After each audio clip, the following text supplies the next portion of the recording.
Gimana, apa bisa dimulai?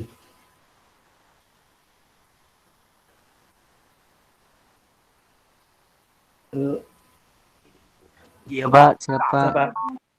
Oh, Pak, dimulai. iya, bisa dimulai ya. Ya Pak. Oke, Assalamualaikum warahmatullahi wabarakatuh. Waalaikumsalam warahmatullahi wabarakatuh. Assalamualaikum warahmatullahi wabarakatuh. Ini yang bisa bergabung kok kelihatan sedikit sekali ya. Iya itu anak-anak banyak yang KKN Pak. Oh iya. Ya, jenengan enggak ini yang kemarin, yang sisanya ini tidak ikut KKN apa? Ikut Pak, tapi sudah balik dari kampus. Oh, KKN Itu kan ya? tiket. Oh, Tergantung kelompoknya itu Pak. berapa bulan KKN? Sampai Januari Pak, 2 bulan Pak. Oh, 2 bulan. Tapi KKN akan di kampus ya? Iya, Pak. Pak. Oh, pandemi ini, masalahnya pandemi. Ya enak kalau di kampus. Cuma masalahnya mungkin kalau berkaitan dengan biaya itu tidak akan dipikul bersama itu. Kalau berkaitan dengan bangunan fisik misalnya, programnya itu, program lain. Gitu. Pendalamannya sudah lebih ya, pendalaman KKN itu. Pendalaman sudah. Iya, sudah Pak, waktu itu pembekalan sudah Pak. Pertama kali Pak. Iya. Iya sudah. Ya untuk sementara yang hadir saja ini tidak apa sudah. Tapi perlu saya absen ya, yang hadir ini. Kira-kira siapaan yang hadir ini? Yang hadir Muhammad Jalani, saudara hadir, Muhammad Jalani hadir ya. Oh iya, Muhammad Jalani ada ya. Kemudian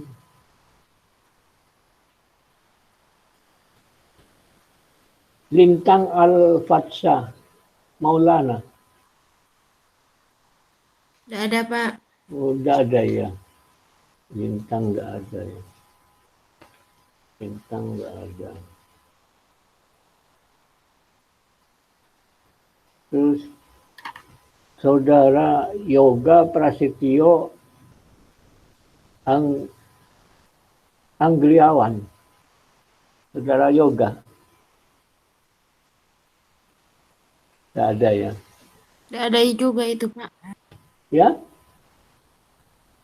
Yoga tidak ada juga Pak. Tidak ada Pak, tidak ada. Ya, ikut KKN paling ini Yoga. Kemudian saudari Ayu Handayani. Ayu Handayani ikut KKN paling ini ya.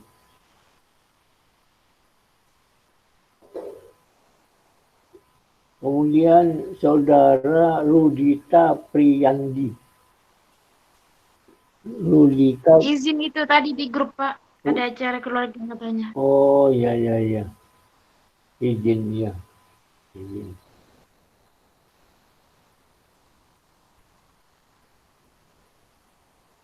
Saudari Dias Hafidah. Saya Pak. Iya. Dias Hafidah. Oh iya, ada ini ya. Iya.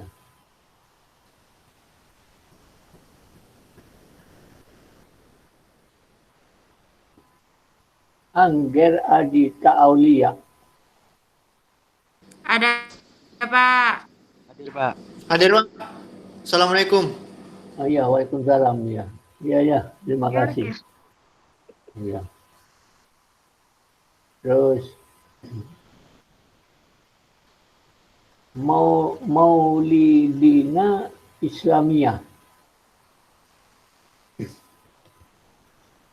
Belum hadir, Pak. Iya, belum bisa bergabung ya. Oke. Terus M. Faiz Rosikin. KKN, Pak. Oh, KKN. Oke. KKN.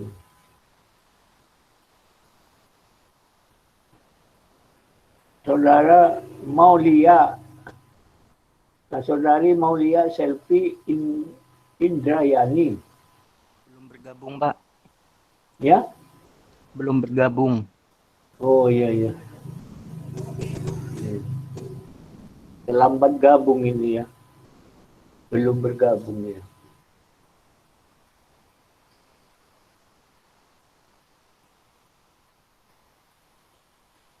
Saudara Daniel Maulana Sufyan. Pak. Ya, ada ya. Ada, Pak. Oh iya iya. Iya.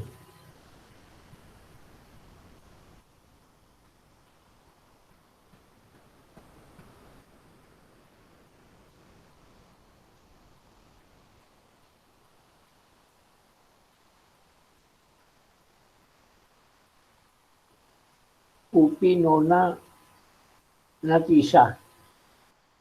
Pak. Oh, Cuti, Pak. cuti ya. Oh iya iya. Iya, Pak. Oh iya iya.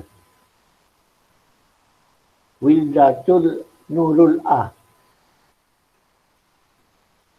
Wildatul Nurul. Belum bergabung, Pak. Belum bergabung ya, belum ya.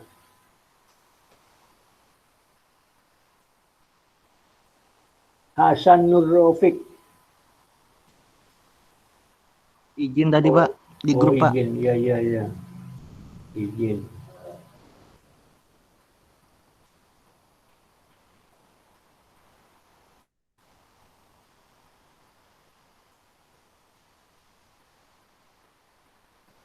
Saudari Dwi Agung Laksono.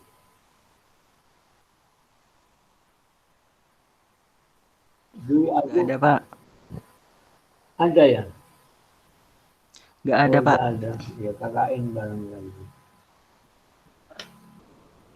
Jody, saudari Jody Bahtiar. Hadir, Pak. Ya, Ada, Pak. ya, makasih. Ada, Iya, iya. ada di jalan ini, Pak. Iya, iya. Ya. Iya, Pak. Ya, makasih. Jody. Sama-sama, Pak. Saudara Yonikson Wirata.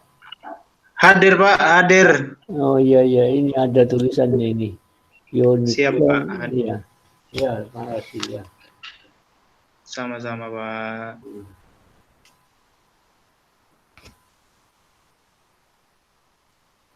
Agung Pangestu. Hadir, Pak. Hadir ya, Agung Pangestu hadir.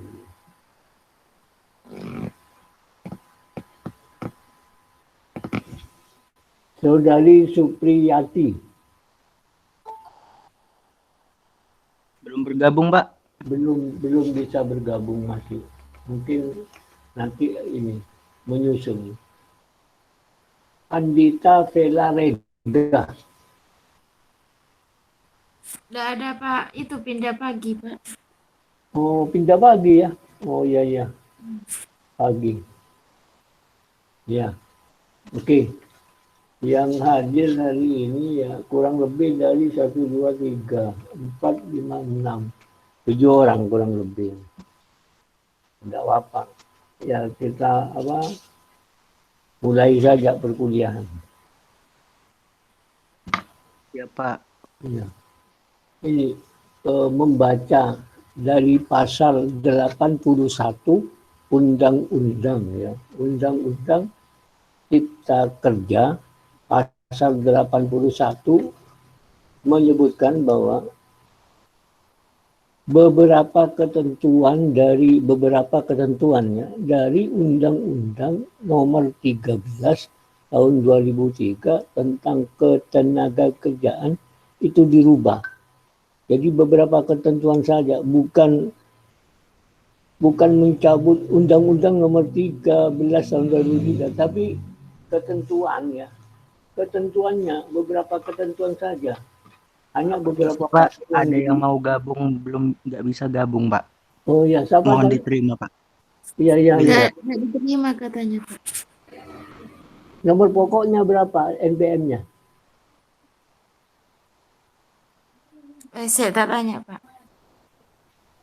Oh iya, iya, iya. Iya dah. Hmm. Oke, saya ulang lagi ya. Jadi dalam pasal 81 ya. Dalam pasal 81 Undang-Undang Cipta Kerja bagian kedua tentang ketenaga kerjaan menyebutkan bahwa beberapa ketentuan dari Undang-Undang Nomor 13 Tahun 2003 tentang ketenaga kerjaan itu dirubah. Jadi beberapa pasal saja yang dirubah. Tidak semuanya dicabut atau dirubah. Jadi pasal-pasal yang tidak dicabut, tidak dirubah, itu tetap berlaku. Contohnya misalnya pasal-pasal yang dirubah, kita ambil masalah PHK. Ya. Di dalam Undang-Undang Ketenagakerjaan pasal 151, ya, pasal 151 itu dirubah. Pasalnya tetap, isinya yang berubah. Dirubah dalam pasal 151 Undang-Undang Cipta Kerja. Ya. Jadi pasal 151 Undang-Undang Ketenagakerjaan dirubah isinya. Pasalnya tetap pasal 151. Sehingga berbunyi pasal 151 Undang-Undang Cipta Kerja berbunyi ayat 1 ya. Pengusaha, pekerja atau buruh, serikat pekerja atau serikat buruh dan pemerintah harus mengupayakan agar tidak terjadi PHK. Ini ya. Terus ayat 2-nya dalam hal PHK tidak dapat dihindari, maka maksud dan alasan pemutusan hubungan kerja diberitahukan oleh pengusaha kepada pekerja atau serikat pekerja atau serikat buruh. Kemudian ayat 3, dalam hal pekerja buruh telah diberitahu dan menolak PHK, ya, maka penyelesaian PHK wajib dilakukan melalui perundingan bipartit antara pengusaha dengan pekerja atau buruh atau serikat pekerja atau serikat buruh. Dalam hal perundingan bipartit sebagaimana dimaksud pada ayat 3 ya, yang saya bacakan tadi, tidak mendapatkan kesepakatan, maka PHK diselesaikan melalui tahap berikutnya sesuai mekanisme di dalam Undang-Undang Nomor 2 Tahun 2004 tentang penyelesaian perselisihan hubungan industrial. Ini salah satu contoh. Jadi PHK ya. Ini kalau sudah tidak bisa dihindari ya, tidak dapat dihindari, maka alasan pemutusan PHK ini harus diberitahukan oleh pengusaha kepada pekerja atau serikat pekerja. Gitu. Kemudian pemberitahuan hal tersebut ya tidak perlu dilakukan oleh pengusaha ya, apabila dalam hal pekerja atau buruh mengundurkan diri atas kemauan sendiri. Kemudian yang kedua, pekerja atau buruh berakhir hubungan kerjanya sesuai dengan batas waktu yang ditentukan dalam perjanjian kerja.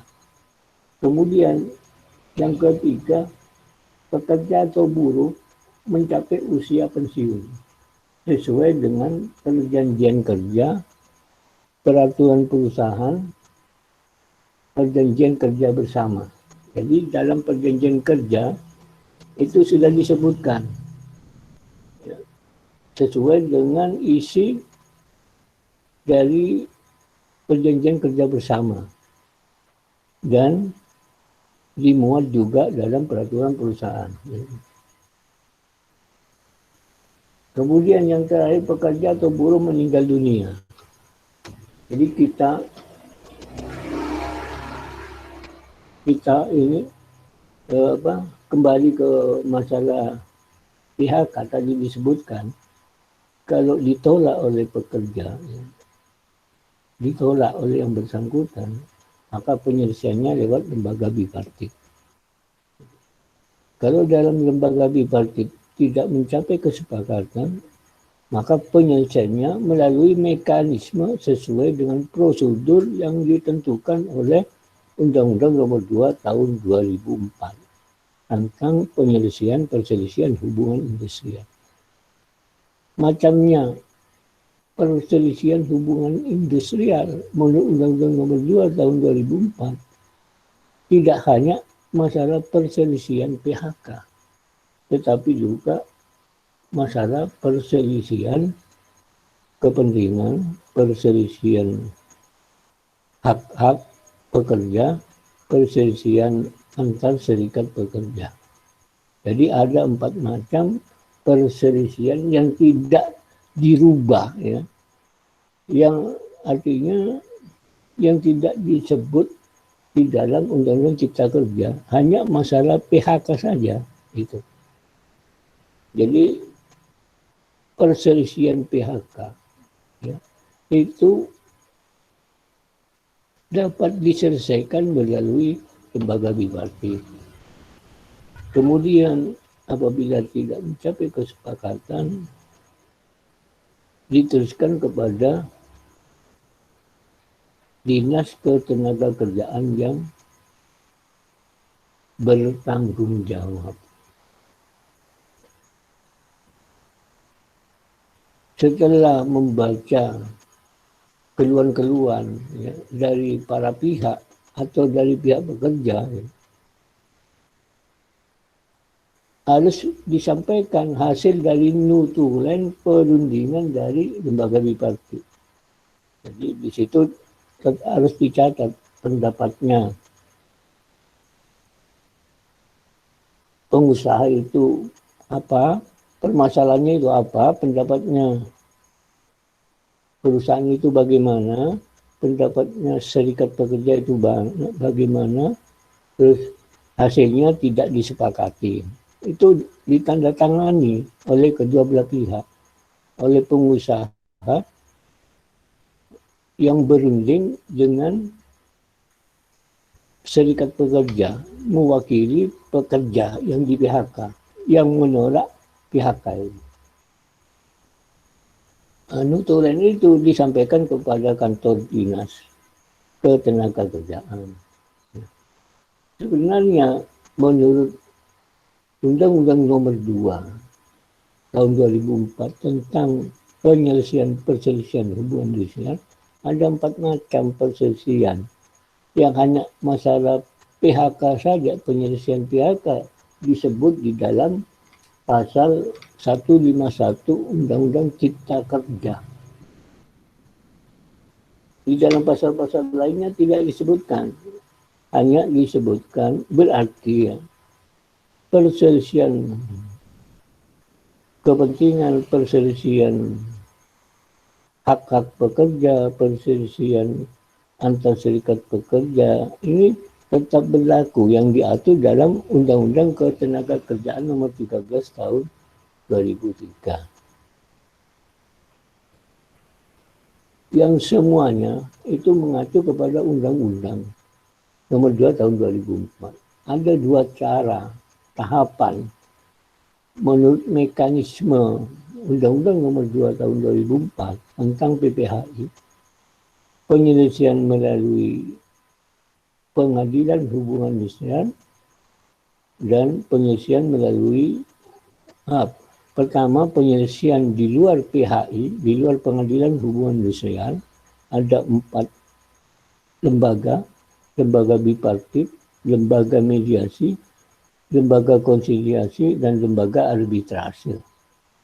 Kemudian kalau dalam 4 lembaga ini alternatif, pilihan alternatif dari lembaga mediasi setelah menempuh jalur bipartit, kemudian ada lembaga konsiliasi dan lembaga arbitrase, belum mencapai kesepakatan, maka mekanisme berikutnya menurut Undang-Undang Nomor 2 Tahun 2000 harus diselesaikan melalui pengadilan hubungan industrial lewat pengadilan negeri setempat.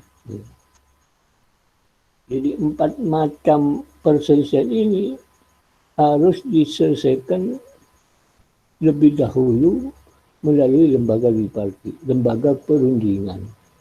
Jadi dimusyawarahkan selama 30 hari, paling lama 30 hari. Yang duduk dalam lembaga bipartit adalah para pengusaha atau para pengusaha bersama dengan para serikat pekerja yang mewakili pekerja, ya, yang mewakili pekerja. Kemudian kalau selesai di tingkat perundingan bipartit sepakat sebelum 30 hari tercapai kesepakatan, maka kedua belah pihak harus membuat perjanjian bersama. Kemudian setelah ditandatangani oleh kedua belah pihak, didaftar kepada PHI, Pengadilan Hubungan Industrial di tingkat pengadilan negeri. Maksudnya apa harus didaftar? Ya, sebagai dasar akta pendaftaran ini apabila salah satu pihak mengingkari perjanjian bersama yang dibuat dan ditandatangani, gitu.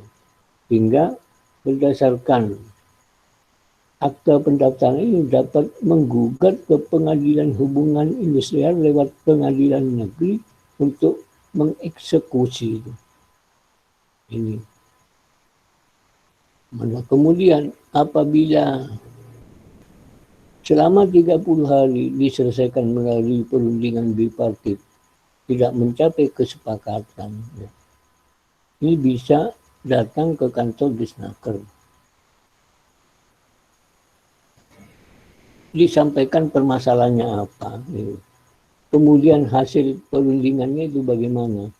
Pendapatnya pekerja yang diwakili oleh serikat pekerja, kemudian pendapatnya pihak pengusaha begini. Disampaikan. Notulennya ditunjukkan. Nanti kalau perselisihannya misalnya perselisihan hak, ya, perselisihan hak yang bersifat normatif, ini yang hanya mempunyai kewenangan menyelesaikan perselisihan hak adalah seorang mediator, ya. Sehingga dari Disnaker setelah membaca macamnya selisihan, ternyata perselisihan hak, ini akan diberikan kepada seorang mediator di lembaga mediasi ini. Setelah oleh Disnaker diserahkan ke mediator atau diserahkan kepada lembaga mediasi, ini paling lama 7 hari para pihak itu akan dipanggil. Setelah dipanggil, ya, akan dimusyawarahkan bersama permasalahannya apa, terus solusinya itu bagaimana. Ini mediator hanya menjembatani untuk menyelesaikan dan untuk mencapai kesepakatan, menyelesaikan perselisihan dalam mencapai kesepakatan. Kemudian dalam perundingan belum terjadi kesepakatan atau belum mencapai musyawarah yang bulat misalnya, kemudian seorang mediator mengeluarkan anjuran berupa tertulis. Anjurannya harus dibaca dan dibalas. Ya. Kalau setuju, ditandatangani.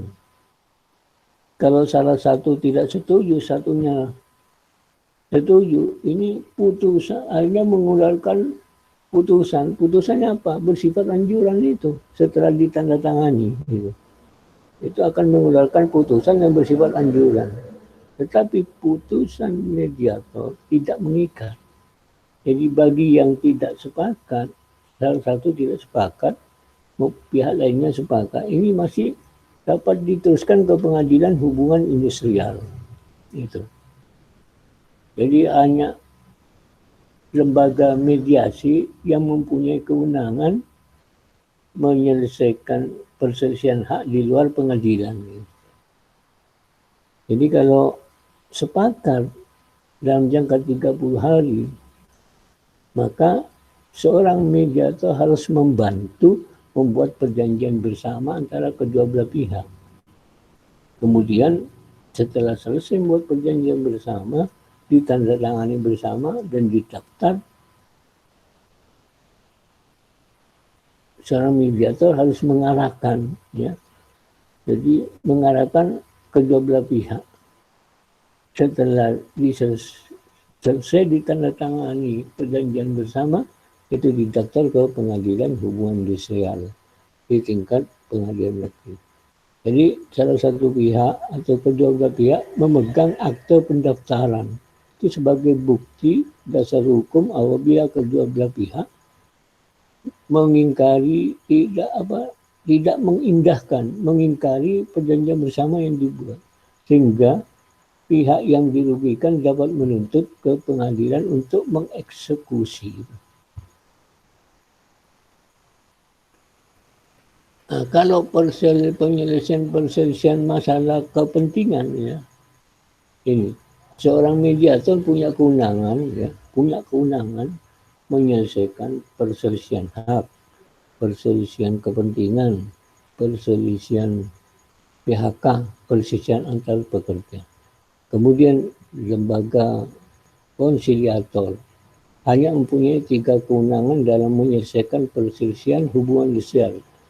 Kewenangan di bidang apa? Kewenangan di bidang penyelesaian PHK, penyelesaian perselisihan PHK, penyelesaian perselisihan kepentingan, dan antar serikat pekerja. Sedangkan lembaga arbitrase hanya mempunyai kewenangan dalam menyelesaikan perselisihan kepentingan dan antar serikat pekerja. Sehingga apabila dalam tahap pertama melalui perundingan bipartit, ya, tidak sepakat dalam mencapai tidak sepakat, ya, tidak mencapai kesepakatan dalam perselisihan kepentingan, ya, yang diminta oleh para pekerja, ini dengan disnaker, ya, akan diarahkan untuk memilih apakah saudara mau diselesaikan melalui lembaga mediasi atau lembaga konsiliasi atau lembaga arbitrase. Ditawarkan nih, karena ketiga lembaga ini sama-sama mempunyai kewenangan. Hanya perbedaannya kalau yang dipilih seorang yang ditunjuk seorang arbiter atau memilih penyelesaian perselisihan lewat lembaga arbitrase, maka kedua belah pihak mengisi perjanjian yang disodorkan. Artinya isinya itu setuju memilih arbiter, gitu, menandatangani. Gitu. Kemudian isinya setelah setuju juga sanggup akan dan tunduk pada putusan arbiter. Itu isinya. Kemudian setelah ditandatangani, maka kurang lebih 7 hari para pihak itu akan dipanggil oleh tiga arbiter, maksimal 3 arbiter yang menjembatani untuk menyelesaikan solusinya. Kemudian tahap pertama itu diselesaikan secara musyawarah. Kalau dalam musyawarah paling lama 30 hari, mencapai kesepakatan dalam menyelesaikan solusi perselisihan kepentingan ini, maka arbiter juga harus membuat akta perdamaian ini. Kemudian dari akta perdamaian itu harus ditandatangani oleh para pihak dan didaftarkan ke pengadilan itu tetap. Maksudnya apa? Ya untuk menuntut kembali pihak-pihak yang dirugikan apabila akta dalam perjalanan ini tidak diindahkan. Akta damai tidak dipenuhi itu. Ya. Jadi akta damai ini sama dengan perjanjian bersama. Tidak diindahkan, tetap mengingkari akta damai itu. Akta untuk mencapai kesepakatan atau perjanjian bersama itu sama. Akta damai dengan perjanjian bersama itu sama. Setelah ditandatangani, didaftar kepada Pengadilan Hubungan Industrial. Jadi setelah didaftar, maka para pihak memegang akte pendaftaran, akte damai itu yang sudah didaftarkan.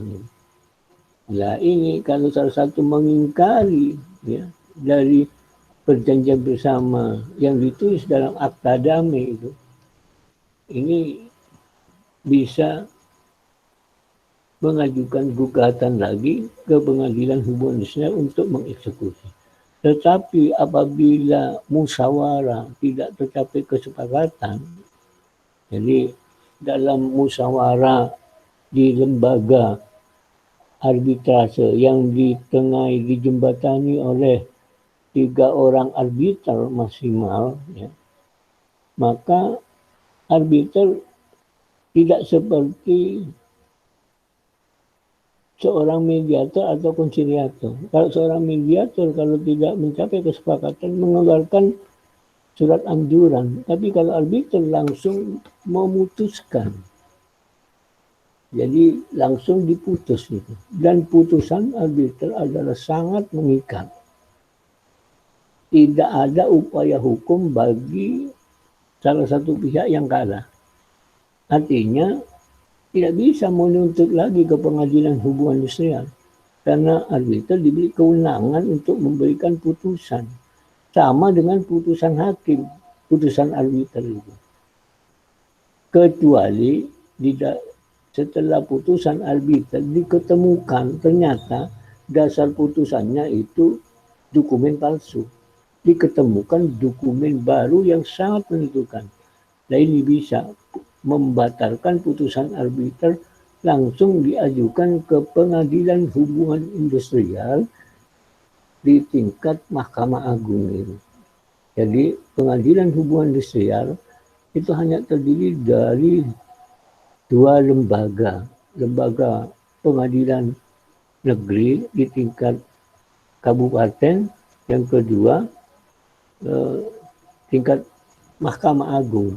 Tidak ada tingkat pengadilan tinggi, tapi kalau peradilan umum, tingkat PN, tingkat pengadilan tinggi, dan tingkat Mahkamah Agung. Kalau pengadilan hubungan industrial tidak ada, hanya terdiri dari 2 tingkat. Tingkat di tingkat PN, pengadilan negeri, kemudian di tingkat mahkamah. Gitu.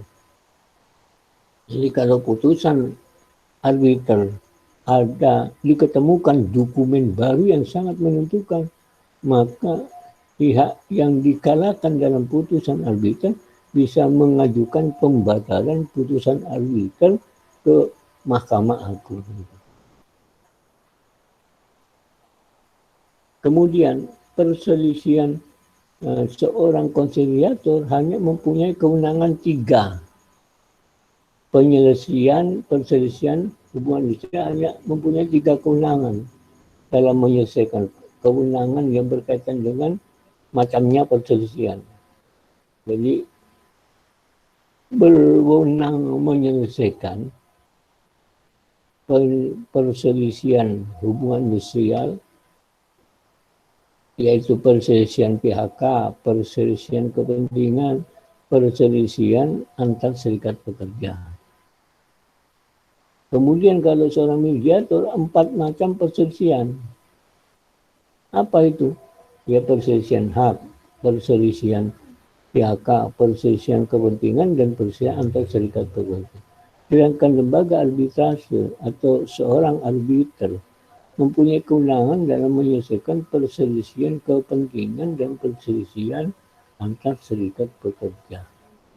Oleh karena itu, kalau misalnya perselisihan PHK, ini mesti kalau dalam tingkat perundingan bipartit tidak mencapai kesepakatan, ini mesti dengan Disnaker akan diberi arahan. Saudara akan memilih yang mana? Yang lembaga mediasi atau lembaga konsiliasi. Dua lembaga alternatif yang harus dipilih kalau perselisihannya menyangkut masalah perselisihan PHK.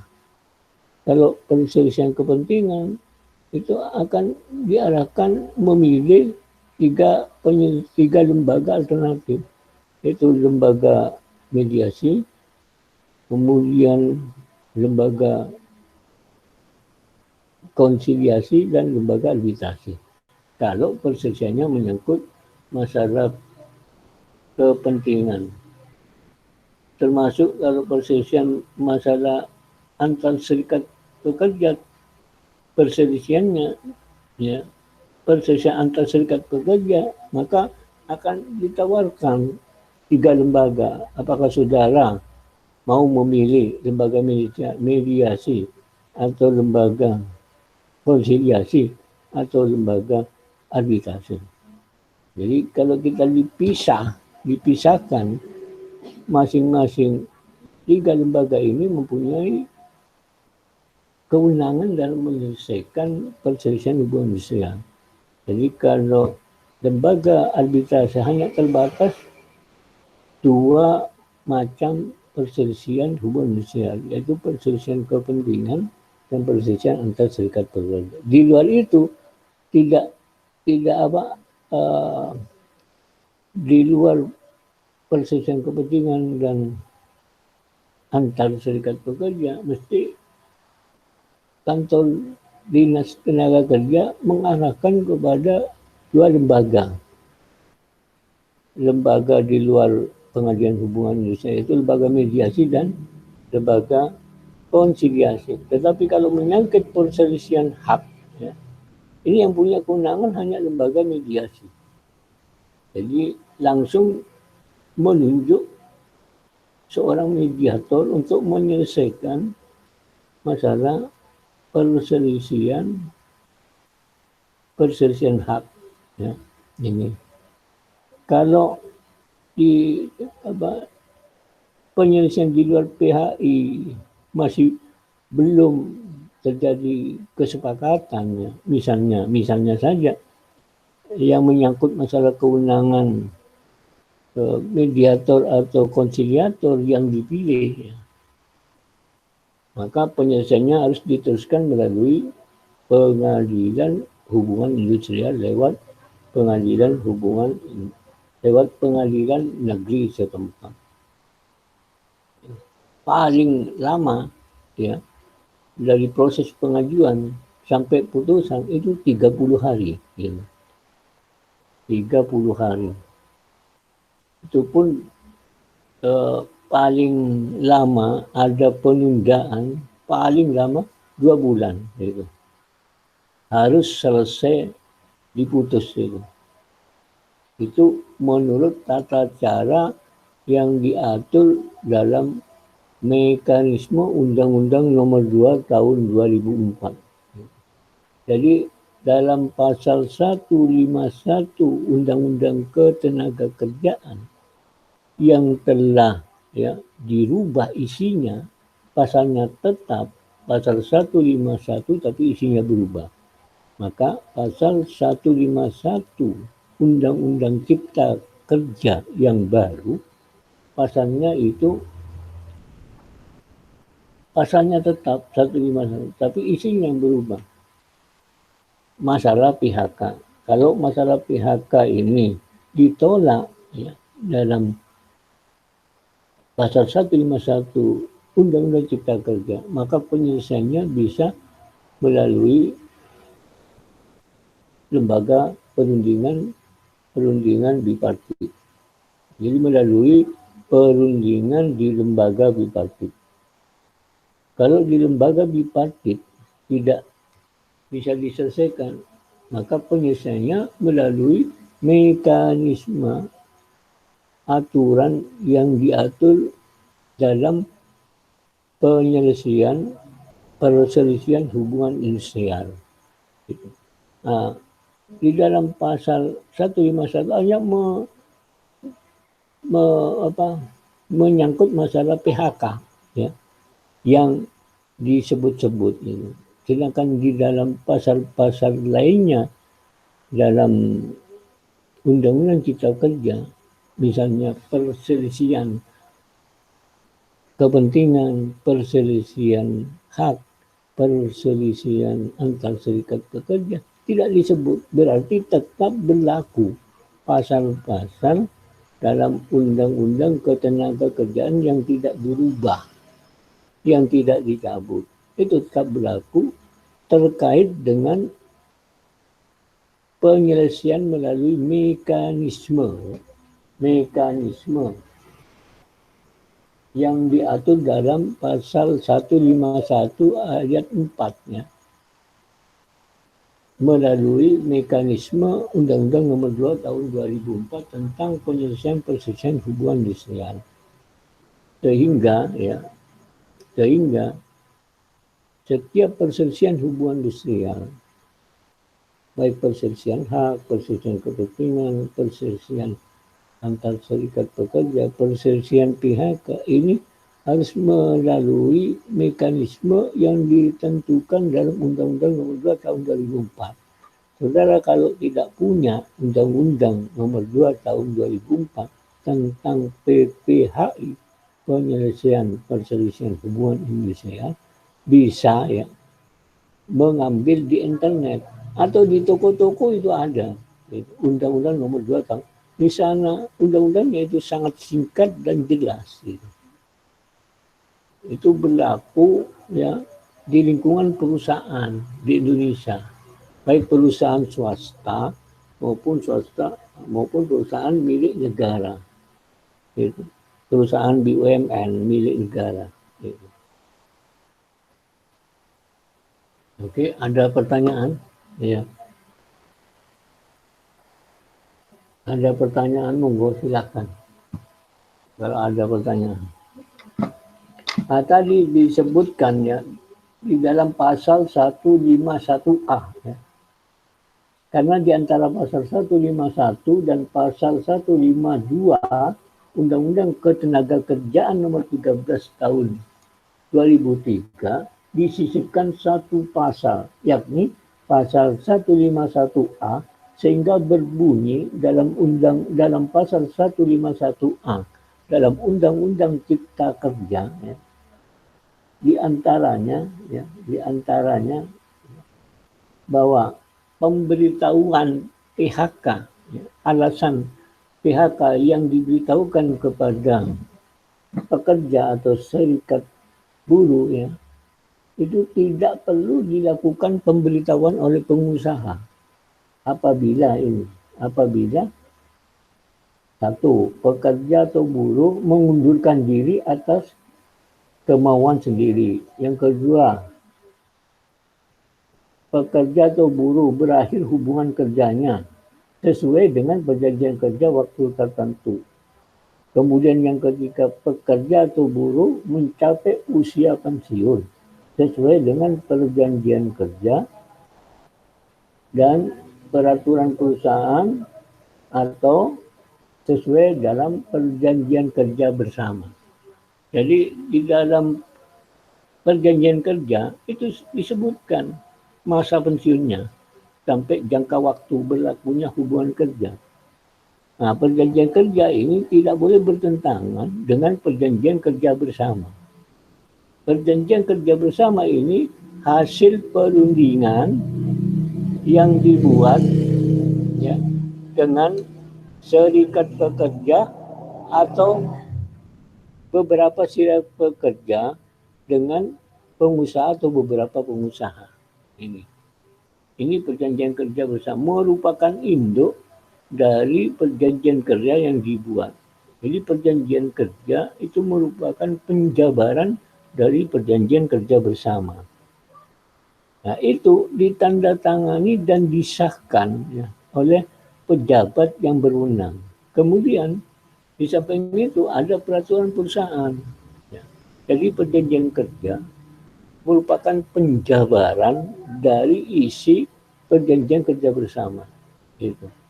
Termasuk peraturan perusahaan tidak boleh bertentangan dengan perjanjian kerja bersama, tidak boleh bertentangan dengan perjanjian kerja.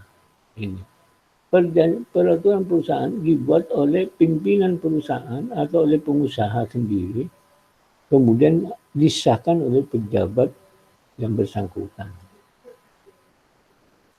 Perjanjian kerja bersama merupakan acuan untuk pembuatan peraturan perusahaan dan pembuatan perjanjian kerja. Jadi setiap hubungan kerja ya, itu pasti didasarkan kepada perjanjian kerja. Isinya, jadi apa perbedaannya perjanjian kerja dengan perjanjian kerja bersama?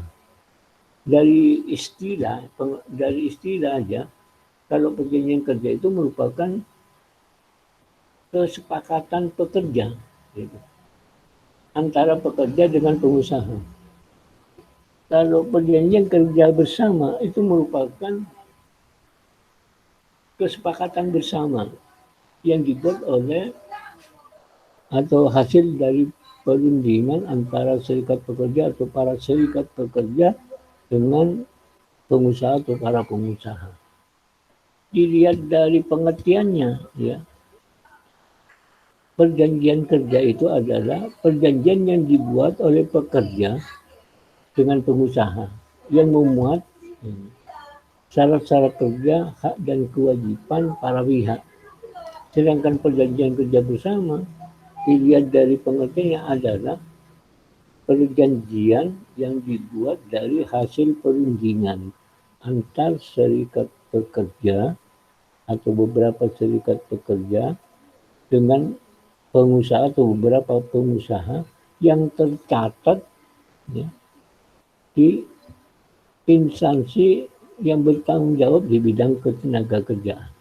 Isinya menyangkut masalah syarat-syarat kerja, hak dan kewajiban kedua belah pihak. Jadi kalau dilihat dari isi, ya, artinya perjanjian kerja memuat penjabaran dari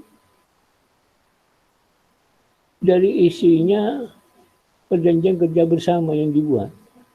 Apa? Yaitu penjabaran dari persyaratan, jadi syarat-syarat kerja, hak dan kewajiban kedua belah pihak.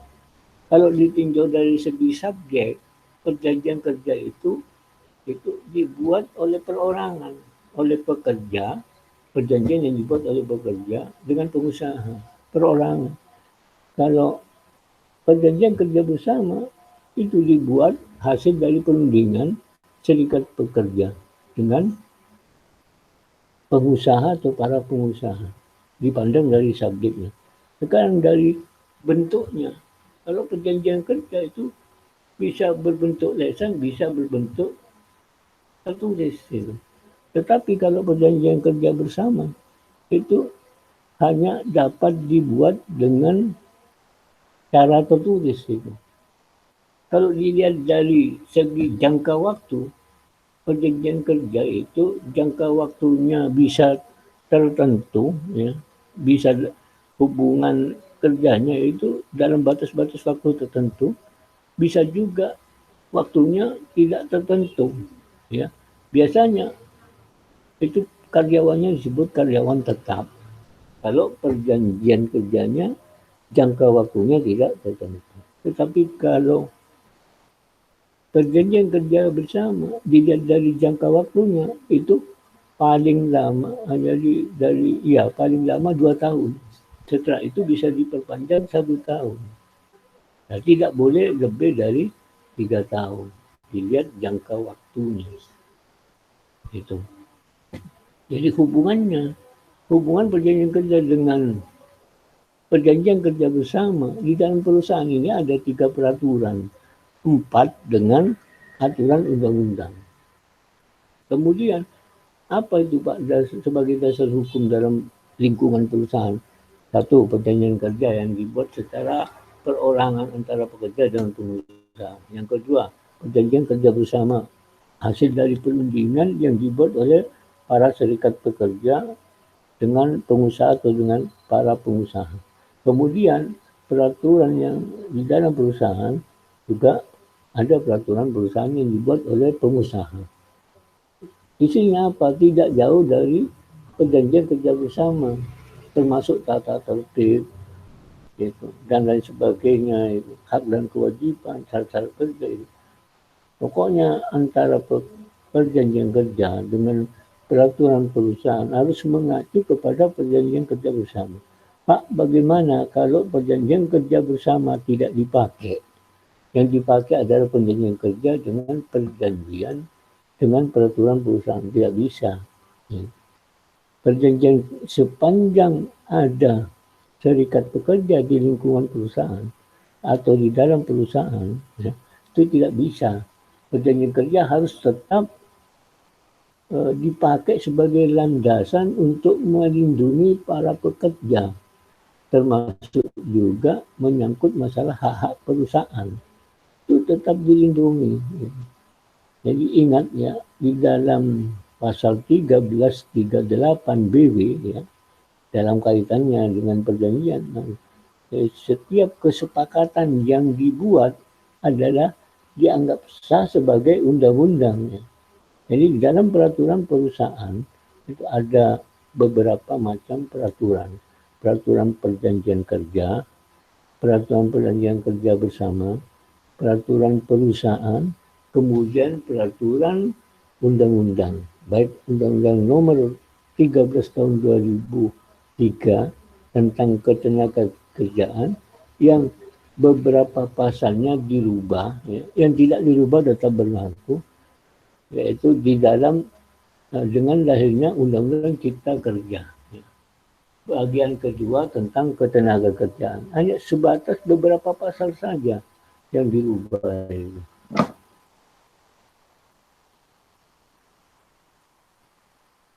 Oke, ada pertanyaan? Kalau ada pertanyaan, monggo silakan. Gitu.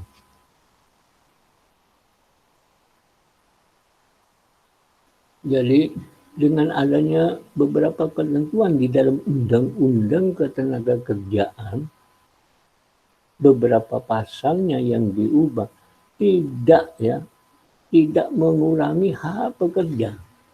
Jadi hak pekerja tetap terlindungi, ya itu. Jadi jangan mudah terpancing. Kita teliti saja Undang-Undang Cipta Kerja dalam dalam bagian kedua bidang ketenagakerjaan. Di situ lihat pasal 81 Undang-Undang Cipta Kerja. Sudah dijelaskan di sana. Beberapa ketentuan dari Undang-Undang Nomor 13 tahun 2003 tentang ketenagakerjaan dirubah. Ya, dirubah beberapa pasal. Beberapa ketentuan artinya beberapa pasal. Pasal-pasal yang dirubah itu pasalnya tetap tapi isinya yang berubah itu. Coba saudara ngeprint sudah Undang-Undang Cipta Kerja itu. Diteliti bidang ketenagakerjaan itu. Pasal-pasal cocokkan dengan pasal-pasal yang dianut dalam Undang-Undang Ketenagakerjaan. Jadi ini contohnya, ini Undang-Undang Ketenagakerjaan ini. Undang-Undang Nomor 13 Tahun 2003 tentang Ketenagakerjaan ini. Saudara harus punya ini. Di undang-undang ini tidak dicabut, tetap berlaku. Hanya sebagian pasal yang dirubah ini. Hanya sebagian pasal. Mulai dari pasal 13, 14 gitu. Dan beberapa pasal lainnya. Gitu. Itu. Jadi Undang-Undang Cipta Kerja ya. Saudara bisa melihat ya. Di bagian kedua ketenagakerjaan mulai pasal 81. Saudara baca. Apa isinya? Isinya saya sebutkan ini. Pasal 81 Undang-Undang Cipta Kerja bagian kedua ketenaga kerjaan itu menyebutkan beberapa ketentuan dalam Undang-Undang Nomor 13 Tahun 2003 tentang ketenaga kerjaan. Beberapa ketentuan, berarti beberapa pasal. Itu diubah. Ini mulai ketentuan pasal 13 diubah. Pasal 14 ini. Kemudian banyak pasal-pasal yang dirubah. Ada lagi pasal-pasal undang-undang ketenaga yang dihapus. Antara lain pasal 43, 44, 46, 48, pasal 64, 65, pasal 89, pasal 90, pasal 91, 96, 97. Ini yang dihapus ini. Termasuk pasal 161 sampai dengan pasal 172. Dan beberapa ketentuan dalam Undang-Undang Nomor 40 Tahun 2004 tentang Sistem Jaminan Sosial Nasional. Itu hanya satu pasal yang dirubah. Pasalnya tetap tapi isinya yang berubah. Itu.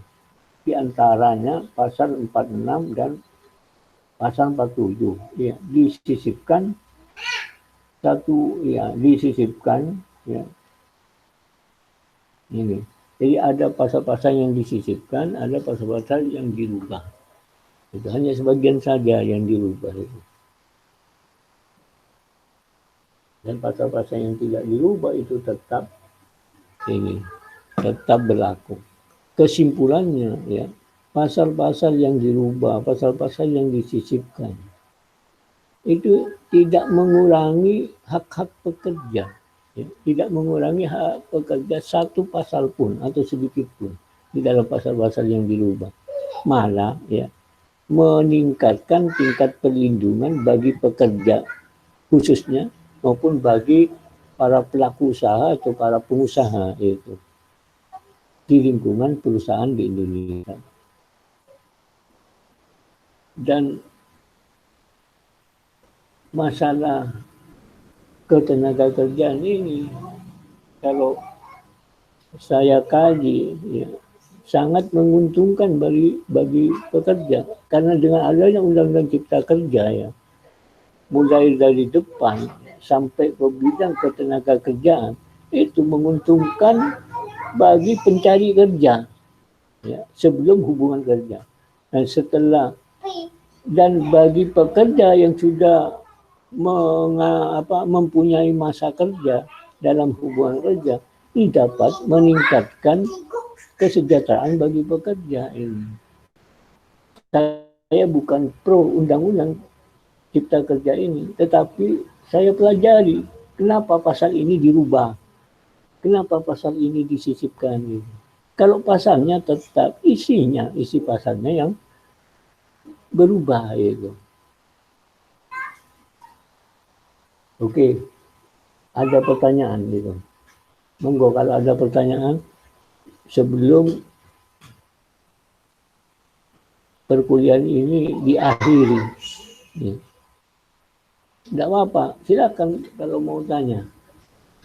Mudah-mudahan ya saya mampu menjawabnya karena saya juga manusia penuh keterbatasan, penuh kekurangan, penuh kelemahan, sifat lupa dan lain sebagainya. Ini sifat kodrat dari manusianya.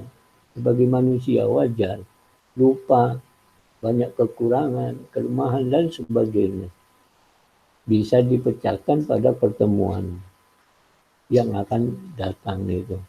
Kalau umpama saya lupa, saya dengan menjawabnya kurang memuaskan ini, bisa dikaji pada pertemuan yang akan datang. Monggo silakan.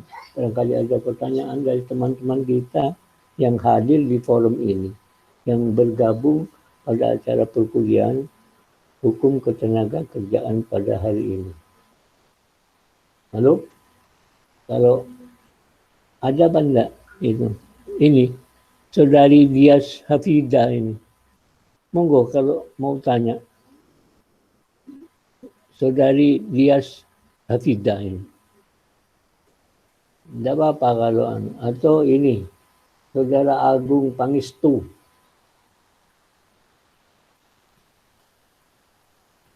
Gong. Cukup, oke. Kalau sudah cukup, saya akhiri perkuliahan ini. Oke, saya terima kasih atas perhatian saudara dan atas bergabungnya saudara dalam kesempatan pada acara perkuliahan hukum ketenagakerjaan ini. Assalamualaikum warahmatullahi wabarakatuh. Waalaikumsalam warahmatullahi wabarakatuh.